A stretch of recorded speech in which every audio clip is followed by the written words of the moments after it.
Genius for life. Coconut smoothies coming at you.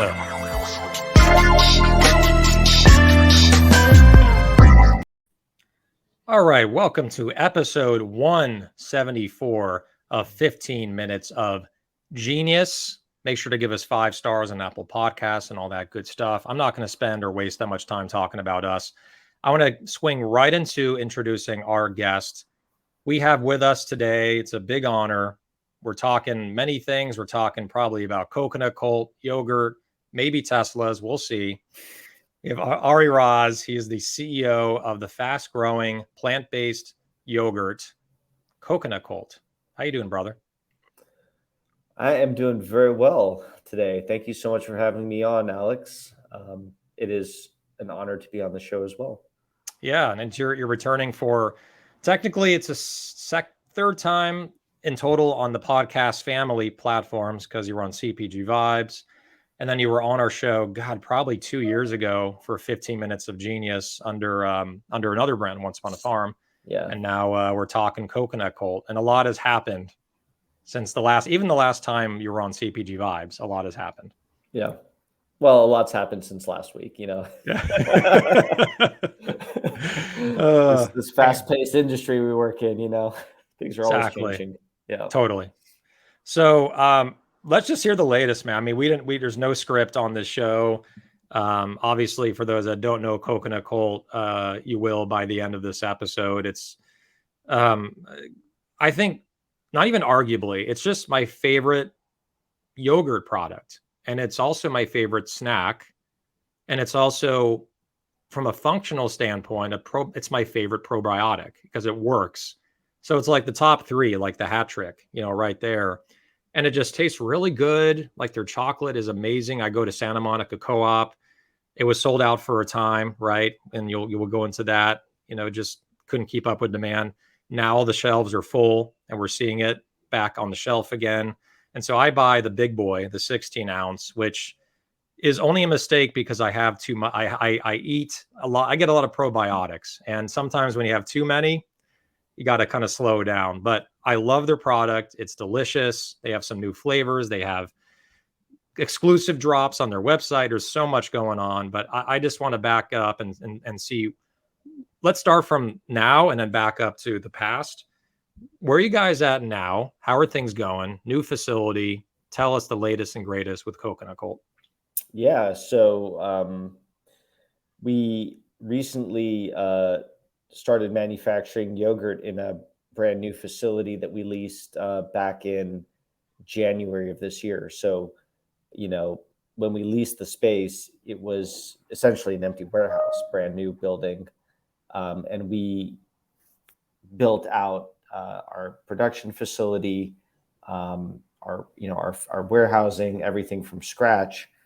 And what we decided to do with facility number 2, for those who know for those of you who know Coconut Cult, you might be aware that, you know, traditionally our yogurt is made in San Luis Obispo, but we made the decision to open up our second facility in Ogden, Utah.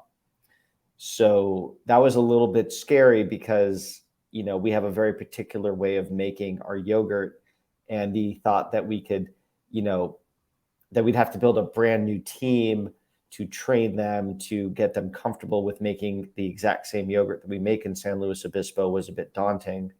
But fortunately, you know, we just have amazingly dedicated production managers who were willing to relocate for 4 months to conduct training in Utah to really dial in the teams there and, you know, rapidly hire and fire until they found the right blend of people that they felt could run the shifts. So today, you know, in terms of our capabilities, we're really just at the starting line of what we're going to be able to do, which is really exciting. But yeah, we are in a much, much better place in regards to, you know, the amount of yogurt we can produce in a day. Our ability to fulfill direct to consumer orders has massively increased. I mean, our first facility, the original facility that we had was 15,000 square feet. This one is 55,000 square feet with 34-foot high ceilings.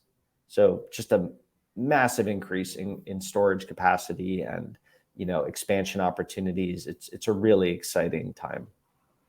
Yeah, and I think, a lot of positive changes really were made. I feel like, that the brand was already in and of itself doing well, right? And there was social media following, but I feel that just having you involved, right, with your previous experience took it along. Your team's great. You really, I give credit, right, where credit's due, where you took this brand to whole new heights. I feel by unleashing more capacity and just allowing yourselves to make as much yogurt as possible to fulfill and get this back on the shelves. And so, what was the experience during, and whatever you want to divulge and share, the 6 to 9 months when you were in the process of building the Utah plant and these retailers selling off the shelf, blowing off the shelf. They can't get it quickly enough. How are you handling those communications? Yeah, it was a lot of damage control. Um, the first thing we had to do when we saw, for those of you who don't know, we really saw when I joined the Coconut Cult as CEO in August of 2021, and It's already been from 2 years. Wow. Okay. yeah, so from August 2021 through uh, essentially August 2022, our sales were flat month to month. I mean, you could literally draw a straight line across our sales chart, and there were little bumps in there, but nothing too crazy. But it was very predictable. Then all of a sudden, we launch our new marketing program in August. We start to see an increase in September. We start to see another increase in October. By November, purchase order sizes were 4 times what we saw in August. Hmm. And we're still at the time, a very small manufacturing operation. We didn't have Utah. So it essentially just pushed us to the ropes in terms of capacity. There's no way we could supply 4 times the amount of yogurt, plus keep up with direct to consumer demand. So we had to make a few decisions during that period of time. The first thing we did is we discontinued 2 of our 4 flavors from retail. So we pulled out mango, which was a very well distributed flavor. It was actually in over 200 Whole Foods locations, and it was painful to have to make a call to remove a flavor that's well distributed in Whole Foods, but it wasn't a top seller, and I really wanted to focus on only having the best of the best in market. So our chocolate and original became the only 2 flavors that we made for retail, and then we really scaled back. So in October of last year, we launched Happy Halloween, which had a bar of a Who bar in a jar of yogurt. That one sold like crazy off our website, and it ended up hurting us because we couldn't fulfill those orders until 3 weeks later, After essentially. after Halloween. Well, yeah, in some cases, well after Halloween. And then we had a special edition flavor. We had apple pie launching the very next month, which we also had to manufacture while trying to keep up with retail. It just created this big mess. Mm-hmm. So we at the end of October, we said, okay, we're going to make changes to our program. We cut off a bunch of our marketing. We stopped sending product to influencers. We cut down on the amount of content we were producing. We really were like, we need to keep the candle burning, but we can't let this get out of hand, because my biggest concern was, if we weren't able to fulfill retail to at least a certain level, we'd start getting discontinued. And that was my biggest fear. Some of these accounts are very important to us. So we're doing everything we could to keep our fill rates as high as possible in retail. And it was very challenging. I mean, we really struggled. I mean, when I say struggled, like, we were hitting 30-40% fill rates some weeks. It was bad. And you could see it on the shelves, right? And it also hurt us on social media, because when we would post anything like, hey, we have a new flavor on our site, right? Any post, half the comments would be, how can you be selling new flavors on your site when I can't even find you in the store? Right. Right. But we're so frustrated. Not just our customers, of course, but our retailers, right? I met our buyer at Expo West, and he said, if it wasn't, and again, as we're trying to piece all this together, we lease Utah, and once we had Utah leased and we started to put together the plan to build out this new capacity, I was sort of seeding hope, right? I was seeding hope everywhere I could, with our brokers, with buyers, distributors. I was sending letters. I was communicating as much as possible. Here's the plan. Here's the plan. Here's the timeline. Here's the capacity we're going to get once this is fully operational. Please bear with us. We're going through this tremendous growth period. So when I saw our Whole Foods buyer at Expo West, he came up to us and said, if it wasn't for this plan that you guys have in place to grow, if it wasn't for this plan,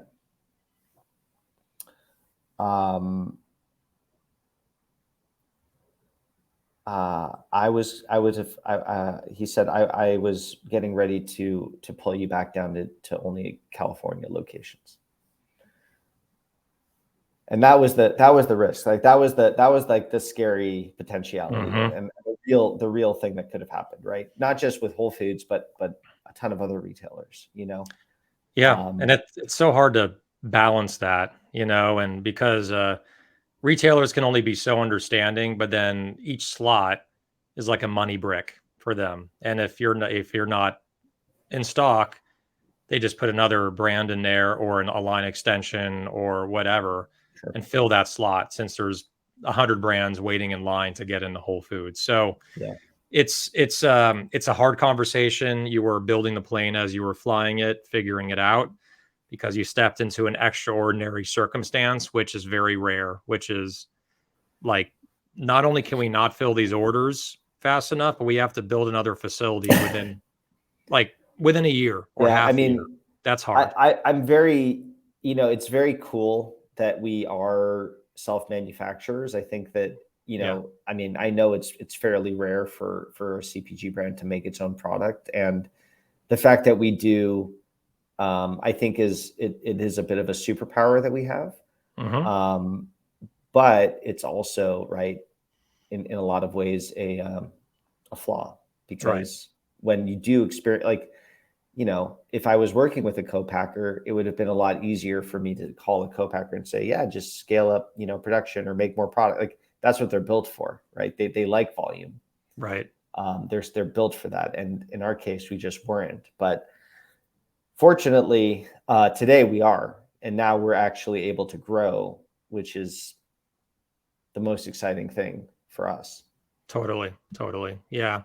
I mean, you see it very, very common where, I just in general, I see CPG brands, they start manufacturing on their own, then they go to a co-packer when they get big enough, but then they realize when they get big enough, they want to take it back at some point. Yeah. Because they have the money and the resources. But this product is something that, I don't know, like, it, that can, to me, at least in the current capabilities of a co-packer in the United States, it can be made, but it cannot be made to the spec and quality, right? Yeah. That your product is. And I say that from one thing only that Noah talks about all the time. He's like the king, Mr. King. He's the pro, as in probiotic, is the aliveness of the product, that you feel it when you eat that's why you only need 1 tablespoon to feel the effects versus going through an entire cup or jar, even though I still do. I get a month's worth of probiotics in one sitting, but that is what makes you special. That's why people buy it, the effectiveness, the taste. And for those that haven't tried it, just the creaminess, it's thick. And one thing I've noticed through the entire timeline of your product is the quality has never gone down. Arguably, especially with your new facility, it's gone up, and that's really hard to do. Yeah, we've been, we've been very focused on supply chain.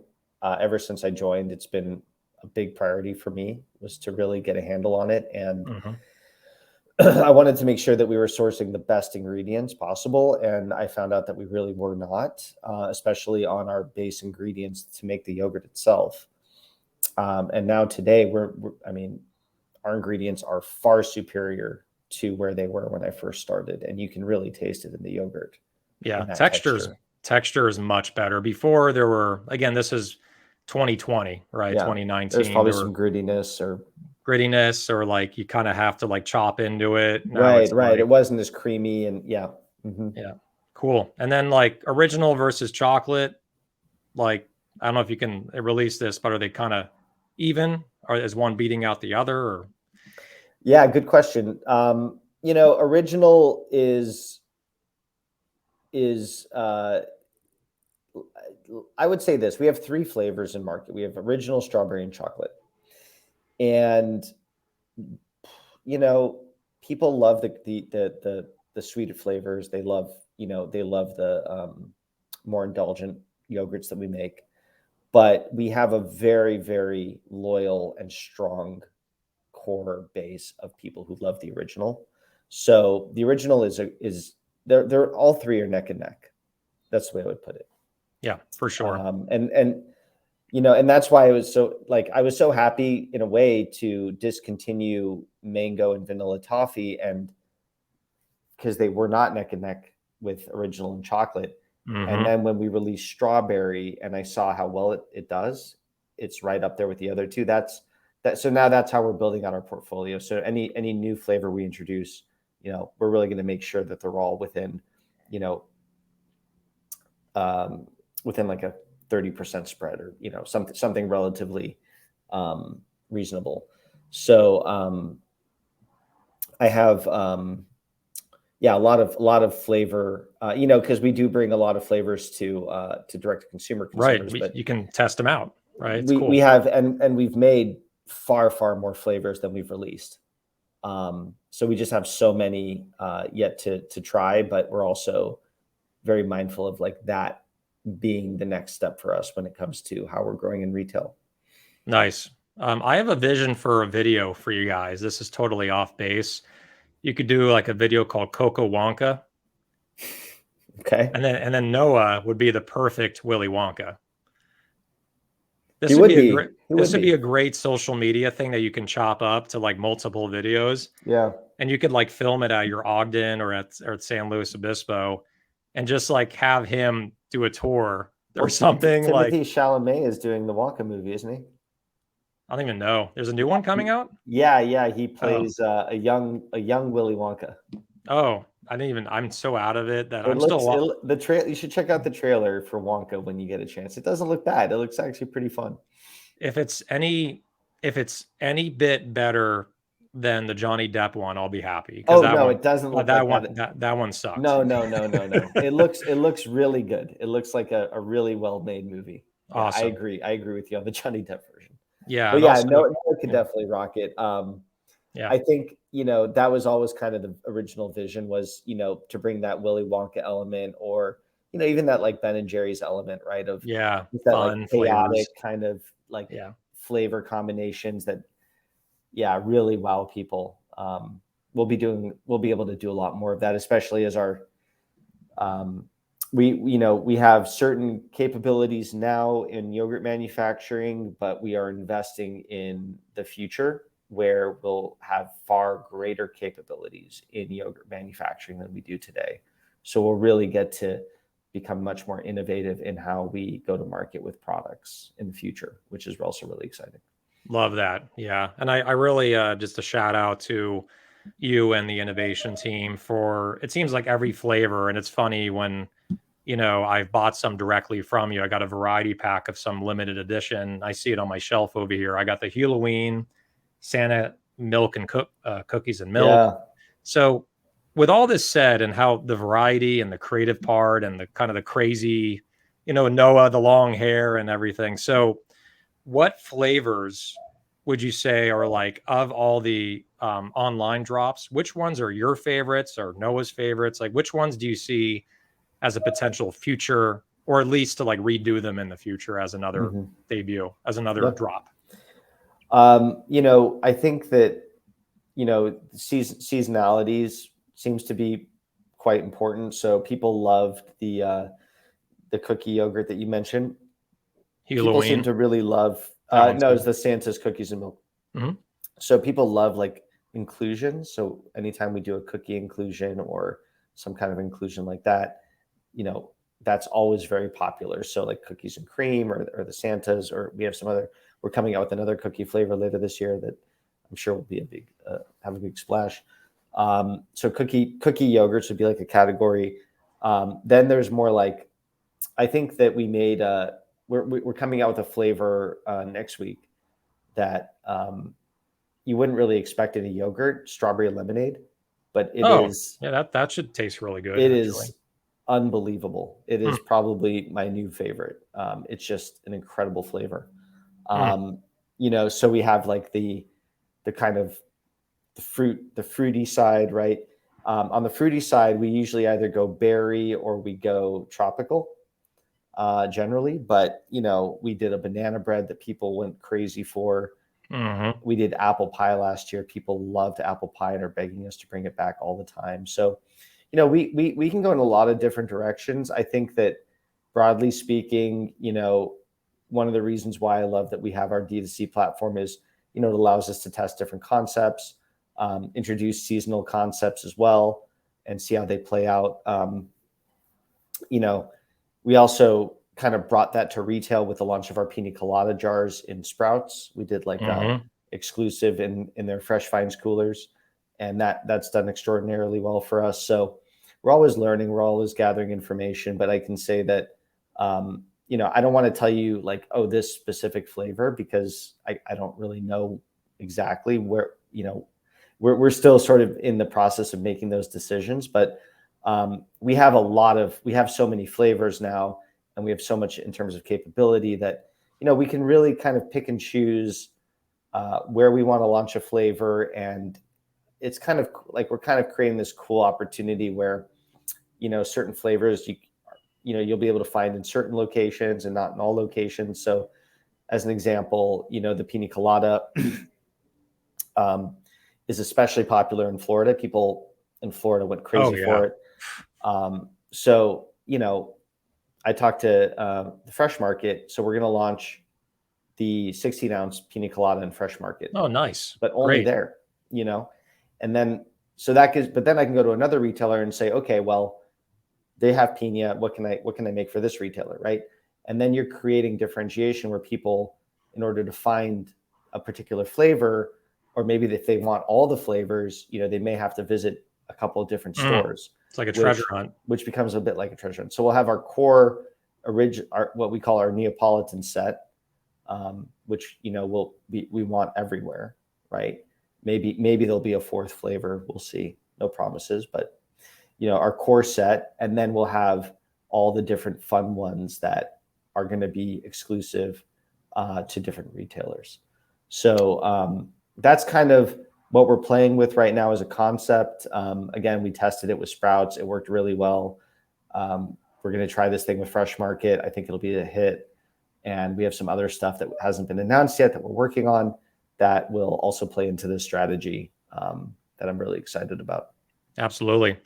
What do you think, kind of maybe a speculative question, if social media was not a factor, would this product be moving as well on its own on a store shelf? How much is social media really driven, especially with, because to me, what blows me away, okay, this is what the number one thing that blew me away. When I saw you launch in the Sprouts, and I was looking at the Sprouts buyer, right? They don't spend as much money as Whole Foods. That's all. Again, I don't have the data, but that's just something you can assume by looking at the price points and looking at the yogurts that are on the shelf. Yours coming in at $9.99. The rest of them are at $3.79, $4.79. Mhm. I knew it was going to at least survive at a minimum. At a minimum in Sprouts, it's not going to get discoed. It's going to stay in there, social media, all that. But $9.99 versus $3.79, like what drove the success in that chain thus far? Because that's a huge delta Right. difference in price point. So like How did that happen? Like, what do you think? What do you attribute that to? Um, yeah, I mean, we didn't run one promotion this year. That's crazy. That is insane. I actually have noticed that it's been at the only thing that was even promoted, and that's not even promote, was it had the new tag, which is not a promotion. So no, yeah, not one promotion, no Inmar activation, It's none of crazy. that. Yeah, we literally just posted about it on our page, and then people started resharing and resharing and Going resharing to the and stores, just going to the stores to find it. Yeah, I think a lot of it can be attributed to social media. If I'm to be totally honest, I think you know, Sprouts is it was. I wasn't sure how it was going to go. I thought it was going to like yeah. I was like I figure we'll at least like be there, right? Like we'll do okay. But we have the number one, the number three, and the number four best selling items in the set now. really So like yeah, in that yogurt, dairy, plant based, that whole set. yeah, and I think Wow. that and I think we do even better if I think we have some void issues, some out of stock issues that need to be addressed, but like I think it could be even better than it is. Yeah, So absolutely. um, we're building. Again, we're still very early days, but when I look at you know the signs, right? When I read the tea leaves, I see a lot of growth opportunity ahead for us, and a big part of it is attributable to our social media following, and it is an area where we really have to nurture and grow that piece of it, because if we ever want to expand beyond and push the boundaries of what we're capable of, and who we can reach, right? We need to keep growing. We can't rest on our laurels and say, oh, this is good enough, right? We have to keep pushing the boundaries of what we can do. And we're taking notes. We're watching players doing really big things out there, reaching much larger audiences, and we're thinking through how to play the game on a bigger playing field from a marketing perspective, while still staying true to like who we are and our roots, and not trying to sell out just to get awareness going. We really want to build big awareness, but in a very coconut cold way. Yeah, absolutely. Well, seems to be working extremely well. And, Thank you. as you're growing the social media, continuing that, I know that in the lab, Noah, you and the marketing team will come up with additional ideas to keep this going. But I think that was one of the initial things that really attracted you, because we're going to wrap up in a Sure, couple sure. minutes here. But that when you first were considering the position at Coconut Cold and really just taking a look at them with a lens, Yeah, the social media following was one of their selling points. it was. Yeah, I was really impressed by the engagement that they were able to get. I was impressed by the direct and authentic nature of their posts. It was like there was just like a coolness to it. Like, we're not a brand. We're not like a corporate company, with a social media feed managed by a third party company. It was like, no, this is direct from the guy who started the business, and he would respond to your comments or your DMs, right? Hmm. And I Hmm. think that very few founders, right, really take a lot of time to do that kind of work, because that's not their core capability. But that was his core capability, and I saw that, man, if I could double down on that, triple down on that, that's a bet I want to take, because you see what they can do with so little already. Um, and that was I mean, for me, that was like a big sign of there's really something special going on that needs some nurturing, needs some support, needs some organization. But there's a core here that is worth my time, like the investment of my time, to really help. Yep. Well, you had the right intuition on it, where they already had so much traction and people commenting and engagement. And we've talked about it on different podcasts. There's definitely something, not there's something about Mary. There's something about Noah, right? Where he just has the aura, got the long hair. He lives and breathes this lifestyle, obsessed with probiotics and and better gut health. And I just remember hearing him talk about it. he's so passionate about it and his heart is on his sleeve, where he said, I used to have gut issues, and when I give this to people, it truly made a difference. And it wasn't like a lot of people say that, right? A lot of marketing people say, yeah, when you have this, you'll feel the difference. Right. With his, like, the product really backs that up. And you can feel it when he talks about it, that it's like 100% accurate, that the product is not going to disappoint and it will deliver. And honestly, like, the packaging is so simple.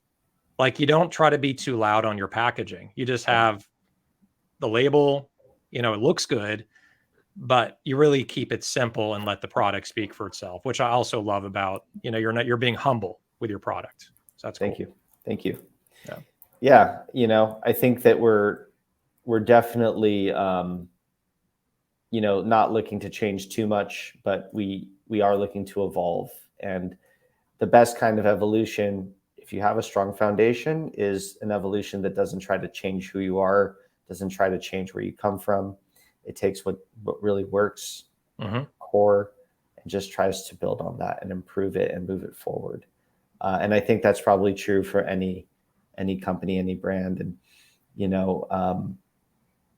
that's really all I'm trying to do, here. So Yeah, absolutely. Two more separate questions, and then we'll wrap this with a nice, pink flamingo bow here.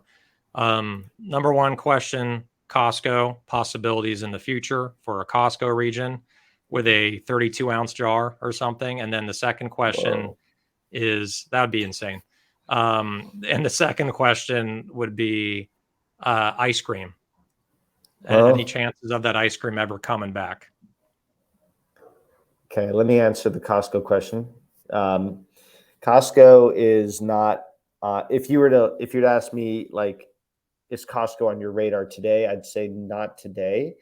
I think that we have lower hanging fruit first that we'd want to really lock down, because when I go to Costco, and I want to go to Costco, but I've been to Costco before, and I know Costco quite well, as you do.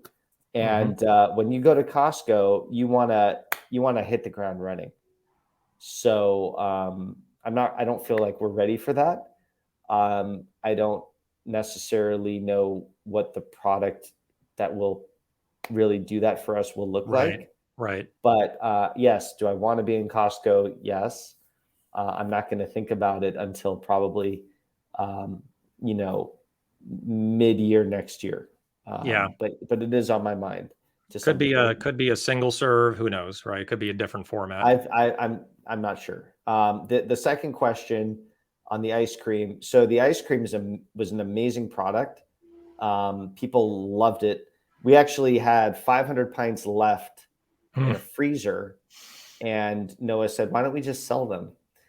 And we sold them for, I think, $40 a pint or something like that. Oh my God! Was it the cookie dough? That one? Yeah, it was the cookie dough and the honey mamas, and we sold that ice cream. We sold out those 500 pints in less than 24 hours. We cleaned house. I mean, it was just gone. And there's obviously people who just like that was the only ice cream they wanted to eat, and for good reason. I mean, it was amazing. I mean, they had a shift of a team that only made the cookie dough every single week. Like, they were making the cookie dough, right? And that's why the cookie dough was so good, because it was like this awesome recipe they had. And anyway, is it coming back? I mean, Noah would love to see it come back, because he learned how to make ice cream from his father, and it was like one of his favorite memories of the time when he had his father in his life. And it's a very special product. I would like to bring it back. I can't tell you when. Again, not something I'm going to think about for the next probably year and a half to 2 years. Right. A lot of really irons in too the much fire. Too much to do with on the yogurt side first. Yes. But I would love to. I think that, if there's any brand that could really, kind of like what we're doing with yogurt, we're trying to be a bridge where, like you said, I think they're the best yogurt in yogurt, because I don't see us as just like a plant-based yogurt. I think our yogurt is so good that it is better than dairy and plant-based. Definitely. It's more probiotic. It tastes better. The ingredients are as clean as can be. So there's this opportunity that we have in yogurt generally to be a bridge between dairy and non-dairy. And I think we could do it. I think we could replicate that one day in ice cream, but that's neither here nor there. Separate story for another day for sure. Yes, and you got to, as a founder, CEO in general, just know that. Well, for those that let me rephrase that. For those that have never run a CPG brand before, or not from the space, or not on the innovation side or the executive side, it is incredibly hard. Resources, time, money, strategy, R&D to release any new or re-release, for that matter, any product line. And we just went through that with Genius Juice. It was a year and a half. And this is a 2-ounce shot. This is a beverage. I think like food is harder. It's harder to nail down and get it exactly right. Beverage, as long as the drink is not going bad or separating, then you're good. Ice cream, yogurt, infinitely harder to nail that. So, well, Ari, thank you so much for joining us on episode 174, my man. And I consider you just, met you as more, I met you in the business space, right? I met you in the CPG space. I consider you a great friend and a mentor to me with Genius Juice. So thank you, brother, and sending all my love. Thank you so much. Thank you. You've been a great friend throughout this whole journey. I'm so happy to know you as well. And it's a pleasure to be here. Absolutely, my friend. All right. Well, go out and buy Coconut Cult. Enjoy it. Original chocolate and strawberry. Yep. All right. Stay genius, my friends. Take good care. Bye-bye.